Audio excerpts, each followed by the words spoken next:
Hey there, tech enthusiasts. Welcome to a journey where we unravel the mysteries of the digital world. Ever wondered what makes your computer tick? What lies beneath the sleek exterior of your laptop or desktop? It's more than just magic, I promise. There's a fascinating world of circuits, codes, and components working in harmony. Whether you're dipping your toes into programming, navigating the world of IT, or just curious about the tech that surrounds us, understanding the basics of computer systems is key. It's like having a superpower in today's digital age. It's like learning the alphabet before you can write a novel. Think of it like this. You wouldn't try to fix a car without knowing how the engine works, right? Same goes for computers. Knowing the basics can save you a lot of time and frustration. Understanding the fundamental concepts of how computers operate opens a world of possibilities. It's not just about fixing problems, it's about unlocking potential. It allows you to troubleshoot problems more effectively, make informed decisions about software and hardware, and even gives you a leg up in our increasingly tech-driven world. Imagine being able to choose the best components for your custom-built PC, or understanding why your computer is running slow. But don't worry, we're not going to dive into the nitty-gritty details of quantum computing here. We'll keep things simple and approachable. We're going to start with the basics, the building blocks of computer science that everyone can grasp. From understanding what a CPU does to knowing how memory works, we'll cover it all.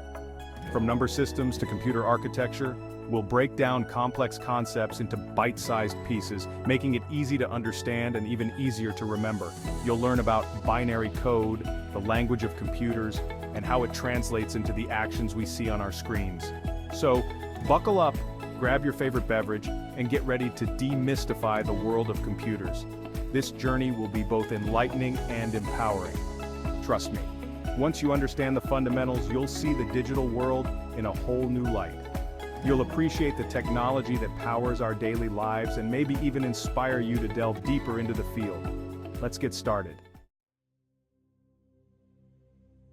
Computers may seem like magical boxes that do our bidding, but in reality, they're just really good at following instructions. These instructions are given to them in a very specific way, and they execute them with incredible precision and speed. But here's the catch: they don't understand English, French, or any other human language. Instead, they rely on a much simpler form of communication. Computers speak in a language of their own, a language of ones and zeros, of on and off states. This binary language is the most fundamental way they process and store information. This language, my friends, is called binary. It's the bedrock upon which all modern computing is built. Binary, also known as base 2, is the foundation of all digital systems. Every piece of data, every command, and every operation a computer performs is ultimately broken down into binary.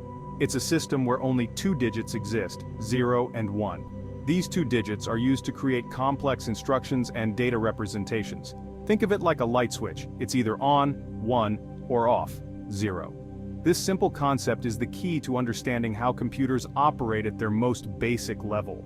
By combining these two states in various sequences, we can represent any number, letter, or symbol. This is how computers can handle complex tasks and store vast amounts of information. But binary isn't the only number system computers use. There are other systems that help make the data more manageable and readable. We also have octal, base 8, which is sometimes used in computing for its simplicity in grouping binary digits. Decimal, base 10, the one we use every day, and hexadecimal, base 16. Hexadecimal is particularly useful in programming and computer engineering. Each system has its own unique set of digits and rules for representing numbers. These systems are tools that help us interact with and understand the binary data that computers use. Why so many systems, you ask? It's because each system has its own strengths and is suited to different types of tasks. Well, different number systems are useful for different tasks. For example, binary is great for the internal workings of computers, while hexadecimal is more user-friendly for programmers. Binary is perfect for computers because it's simple and efficient. It allows for straightforward processing and storage of data. Octal and hexadecimal, on the other hand, are more compact ways to represent binary data, making them easier for humans to read and write. This is especially useful in debugging and programming. And decimal, well, that's the language we humans are most familiar with. It's the system we use in our daily lives for counting, measuring, and calculating. Understanding these number systems is crucial for anyone who wants to delve deeper into the world of computers. It opens up a new way of thinking about how data is processed and manipulated. It's the language computers think in. and once you understand their language, you can start to understand their logic. This knowledge is the first step towards mastering the art of computing and programming. Now that we've met the gang of number systems, including decimal, binary, and even hexadecimal, let's dive into the fascinating process of switching between them. The most common conversion you'll encounter is between decimal, base 10, and binary, base 2. This is especially important in computer science and digital electronics, and trust me, it's easier than it sounds. Once you get the hang of it, you'll find it quite intuitive. Let's start with converting decimal to binary.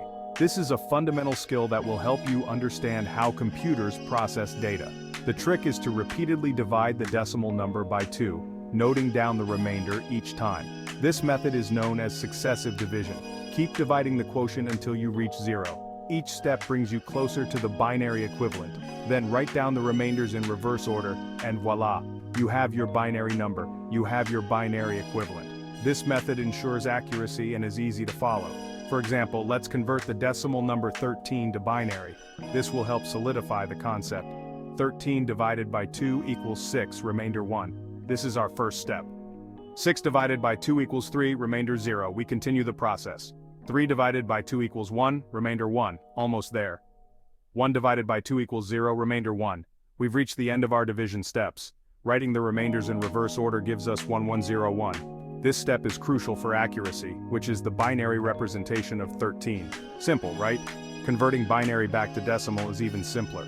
This reverse process is just as important.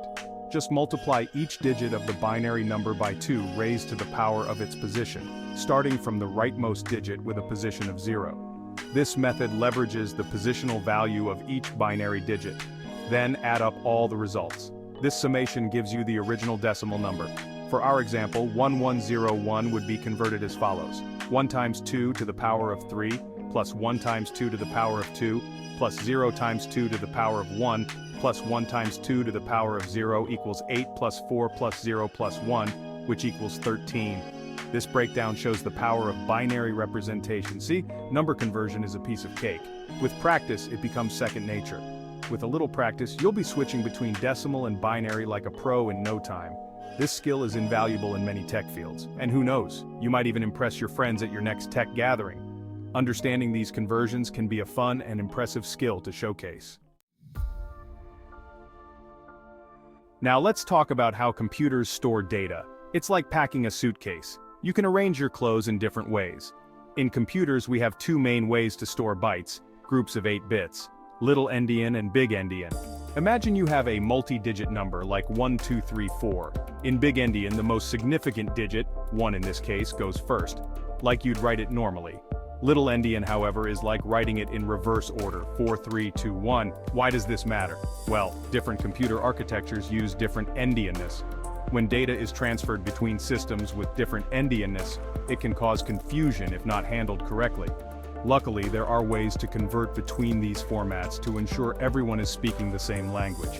It's a bit of a technical detail, but understanding endianness is important for programmers and anyone working with low-level systems. It's like knowing the local customs before traveling to a new country. It prevents misunderstandings and ensures smooth communication.